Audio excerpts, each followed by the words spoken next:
Salut, comment allez-vous? La paix du Seigneur Jésus. Je viens partager un peu la parole de Dieu.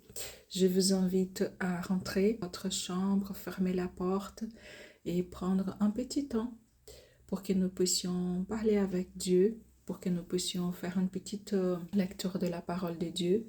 Hier, nous avons partagé la parole au sujet de la Pâque, la résurrection de Jésus. C'est la signification pour nous, les chrétiens, de cette fête. On va lire ensemble l'évangile selon Saint Jean au chapitre 20 au sujet de la résurrection. Je vais mettre la Bible sur Internet. On va l'écouter ensemble. Le premier jour de la semaine, Marie-Madeleine se rend au tombeau de grand matin, c'était encore les ténèbres. Elle s'aperçoit que la pierre a été enlevée du tombeau. Elle court donc trouver Simon-Pierre et l'autre disciple, celui que Jésus aimait, et elle leur dit, « On a enlevé le Seigneur de son tombeau, et nous ne savons pas où on l'a déposé. » Pierre partit donc avec l'autre disciple pour se rendre au tombeau. Ils couraient tous les deux ensemble, mais l'autre disciple courut plus vite que Pierre et arriva le premier au tombeau. En se penchant, il s'aperçoit que les linges sont posés à plat, cependant il n'entre pas. Simon-Pierre, qui le suivait, arrive à son tour. Il entre dans le tombeau, il aperçoit les linges, posés à plat, ainsi que le suaire qui avait entouré la tête de Jésus, non pas posé avec les linges, mais roulé à part à sa place. C'est alors qu'entra l'autre disciple, lui qui était arrivé le premier au tombeau. Il vit, et il crut. Jusque-là, en effet, les disciples n'avaient pas compris que, selon l'Écriture, il fallait que Jésus ressuscite d'entre les morts. Ensuite, les disciples retournèrent chez eux. Marie-Madeleine se tenait près du tombeau, au dehors, tout en pleurs. Et en pleurant, elle se pencha vers le tombeau. Elle aperçoit deux anges vêtus de blanc, assis l'un à la tête et l'autre aux pieds, à l'endroit où avait reposé le corps de Jésus. Ils lui demandent, « Femme, pourquoi pleures-tu » Elle leur répond, « On a enlevé mon Seigneur, et je ne sais pas où on l'a déposé. » Ayant dit cela, elle se retourna. Elle aperçoit Jésus qui se tenait là, mais elle ne savait pas que c'était Jésus. Jésus lui dit, « Femme, pourquoi pleures-tu?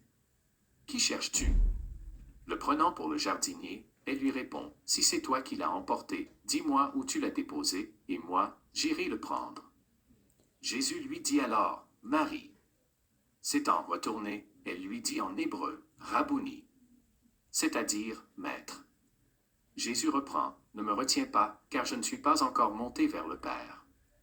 Va trouver mes frères pour leur dire que je monte vers mon Père et votre Père, vers mon Dieu et votre Dieu. » Marie-Madeleine s'en va donc annoncer aux disciples, « J'ai vu le Seigneur. » Et elle raconta ce qu'il lui avait dit. Le soir venu, en ce premier jour de la semaine, alors que les portes du lieu où se trouvaient les disciples étaient verrouillées par crainte des Juifs, Jésus vint, et il était là au milieu d'eux. Il leur dit, « La paix soit avec vous. » Après cette parole, il leur montra ses mains et son côté. Les disciples furent remplis de joie en voyant le Seigneur. Jésus leur dit de nouveau, « La paix soit avec vous. De même que le Père m'a envoyé, moi aussi, je vous envoie. » Ayant ainsi parlé, il souffla sur eux et il leur dit, « Recevez l'Esprit Saint. À qui vous remettrez ses péchés, ils seront remis, à qui vous maintiendrez ses péchés, ils seront maintenus. » Or, l'un des 12, Thomas, appelé Didyme, c'est-à-dire jumeau, n'était pas avec eux quand Jésus était venu. Les autres disciples lui disaient, « Nous avons vu le Seigneur. » Mais il leur déclara, « Si je ne vois pas dans ses mains la marque des clous, si je ne mets pas mon doigt dans la marque des clous, si je ne mets pas la main dans son côté, non, je ne croirai pas. » 8 jours plus tard, les disciples se trouvaient de nouveau dans la maison, et Thomas était avec eux. Jésus vient, alors que les portes étaient verrouillées, et il était là au milieu d'eux. Il dit, « La paix soit avec vous. » Puis il dit à Thomas, « Avance ton doigt ici, et vois mes mains, avance ta main, et mets-la dans mon côté, cesse d'être incrédule, sois croyant. » Alors Thomas lui dit, « Mon Seigneur et mon Dieu. » Jésus lui dit, « Parce que tu m'as vu, tu crois. Heureux ceux qui croient sans avoir vu. » Voilà. Donc nous sommes heureux parce que nous n'avons pas vu ces choses devant nous, mais nous croyons que Jésus, il a ressuscité. Il va nous ressusciter aussi au dernier jour. il y a encore beaucoup d'autres signes que Jésus a faits en présence des disciples et qui ne sont pas écrits dans ce livre. Mais ceux-là ont été écrits pour que vous croyiez que Jésus est le Christ, le Fils de Dieu, et pour qu'en croyant, vous ayez la vie en son nom.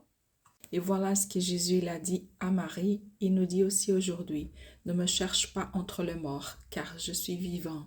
Jésus, il est vivant. Et c'est pour ça que nous pouvons fermer la porte de notre chambre et parler avec lui, avec une assurance qu'il nous entend et qu'il nous répondra. Je vous invite maintenant, on va un peu prier. On va prier en passant par les psaumes, chapitre 92. Cantique pour le jour du sabbat. Il est bon de célébrer l'Éternel et de psalmodier en l'honneur de ton nom, ô Très-Haut, d'annoncer dès le matin ta bienveillance et ta fidélité pendant les nuits. Sur l'instrument à 10 cordes et sur le luth, au son de la harpe, tu me réjouis par ce que tu fais, ô Éternel. Et j'acclame les œuvres de tes mains. Que tes œuvres sont grandes, ô Éternel, combien profondes tes pensées. L'homme stupide n'y connaît rien, et l'insensé n'en a aucune intelligence. Quand les méchants fleurissent comme l'herbe, quand s'épanouissent tous ceux qui commettent l'injustice, c'est pour être détruits à jamais. Mais toi, là-haut, pour toujours tu es l'Éternel.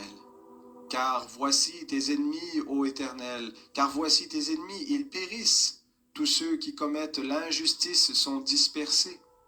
Tu élèves ma force comme celle du buffle. Je suis arrosé d'une huile fraîche. Mes regards s'arrêtent sur mes détracteurs, et mes oreilles entendent ceux qui se dressent méchamment contre moi. Les justes fleurissent comme le palmier, ils croissent comme le cèdre du Liban. Plantés dans la maison de l'Éternel, ils fleurissent dans les parvis de notre Dieu.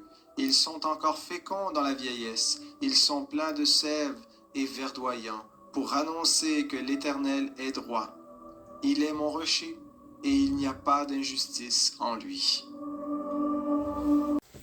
Que nous puissions garder cette habitude d'avoir un petit temps à notre agenda pour parler avec le Seigneur chaque jour. Parce qu'il est monté vers le ciel, mais il nous a donné le Saint-Esprit de Dieu pour ne pas laisser orphelin. Il a dit, je ne vous laisse pas orphelin, mais je vous donne mon esprit. Je serai avec vous tous les jours de votre vie jusqu'à la fin. Que Dieu vous bénisse, que la paix, que l'amour du Seigneur Jésus soit versé dans notre corps en chaque jour. Partagez ce message. Partagez avec cette personne que vous savez qu'elle a besoin de passer un petit temps de la journée avec le Seigneur. Que Dieu vous bénisse. À bientôt. Au revoir.